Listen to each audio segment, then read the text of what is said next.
Hello everyone, তোমরা সবাই কেমন আছো? আই হোপ সবাই ভালো আছো, আমিও ভালো আছি। তো ফাইনালি একটা ভিডিও নিয়ে সবার সামনে চলে এসেছি। তো দেখতে পাচ্ছ আমি কিছু একটা বানাতে চলেছি। তো কি বানাতে চলেছি সেটা তোমাদের সঙ্গে শেয়ার করব। তো আমি আজকে বানাতে চলেছি তোমাদের আচার। তো কিসের আচার বানাবো সেটা হয়তো এতক্ষণে তোমরা থাম্বনেল দেখে বুঝে ফেলেছ। দেন আমি এখন চালতার আচার বানাবো। তো তোমাদের কার কার চালতার আচার খেতে ভালো লাগে? তো আমি কীভাবে চালতার আচার বানিয়েছি সেটা তোমাদেরকে আজকে দেখাবো ভিডিওর মাধ্যমে। তো ভিডিওটি প্রথম থেকে দেখো, কেউ স্কিপ করো না, আশা করি ভালো লাগবে। তো চালতার আচার বানানোর জন্য ফার্স্টে আমি যা করেছি, আগে চালতাটাকে ভালো করে জলে পরিষ্কার করে নিয়ে তারপরে ছোট ছোট করে কেটে নিব। দেন তারপরে লবণ হলুদ দিয়ে চালতাটাকে ভালো করে সিদ্ধ করে নিব। দেন আমার সিদ্ধ করা হয়ে গেছে, এবার আমি ছাঁকনিতে ছেঁকে নিব। তারপরে এটাকে ঠান্ডা জল দিয়ে ধুয়ে ফেলবো।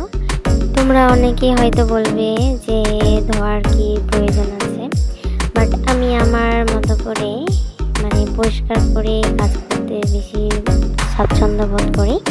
তো এটাকে ধুয়ে ঠান্ডা করে নিয়ে তারপরে আমি এটাকে আচারের জন্য রেডি করব। তোমরা চাইলে এটাকে হাত দিয়ে টিপে দেখতে পারো যে কেমন হয়েছে। তো আমার জন্য পারফেক্ট হয়েছে, আচারের জন্য একদম পারফেক্ট। হাতে নিয়ে বোঝা যাচ্ছে এটা ভালো সিদ্ধ হয়েছে। যে যেমন করে আচার খেতে ভালোবাসে সে তেমন করে সিদ্ধ করে নিতে পারে। তো আমি মোটামুটি ভাবে সিদ্ধ করে নিয়েছি। তো চলো এবার আমি আচারটাকে কীভাবে বানাবো সেটা তোমাদের সঙ্গে শেয়ার করবো।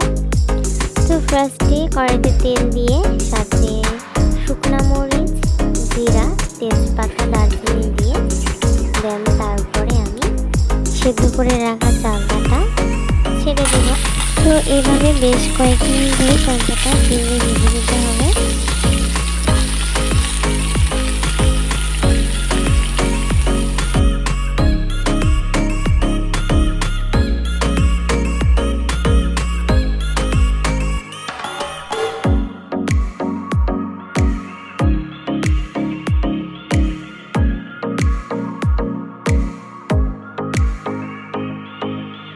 আচারের জন্য রেডি করে রাখা এই যে দেখতে পাচ্ছ মশলা, দেন সাইডে রেখেছি গুড়। তো আমি গুড় দিয়ে আচারটা বানাবো। তো আমার চালতাটা ভাজা হয়ে গেছে, এবার চালতাটাকে আমি গ্লাসের মাধ্যমে একটু থেতো করে নিব। আর থেতো করে না নিলে আচারটায় গোটা গোটা থাকবে, খেতে ভালো লাগবে না। জাস্ট একটু করে থেতো করে নিয়েছি। থেতো করে নেওয়ার পর আর কিছুক্ষণ ধরে ভেজে নেব, তারপরে মিষ্টি ছেড়ে দেব। তো আচার জন্য আমি গুড় ব্যবহার করব। তো গুড়ের পরিবর্তে চিনিও দিতে পারো।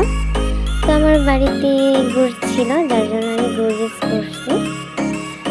তো তোমরা চাইলে এইভাবে বাড়িতে আচার বানিয়ে খেতে পারো।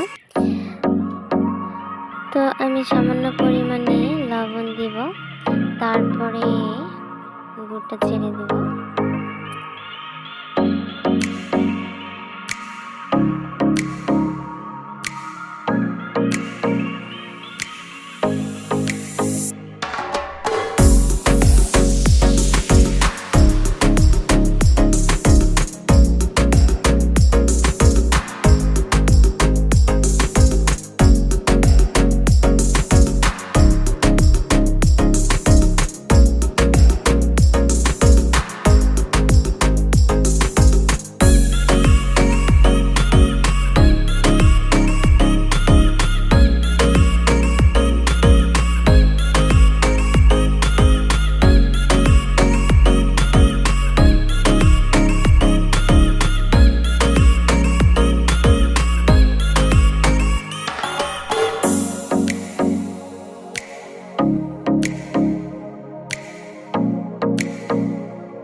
ফ্রেন্ডস, আমার রান্না প্রায় শেষের দিকে। আমি এখন মশলা অ্যাড করব।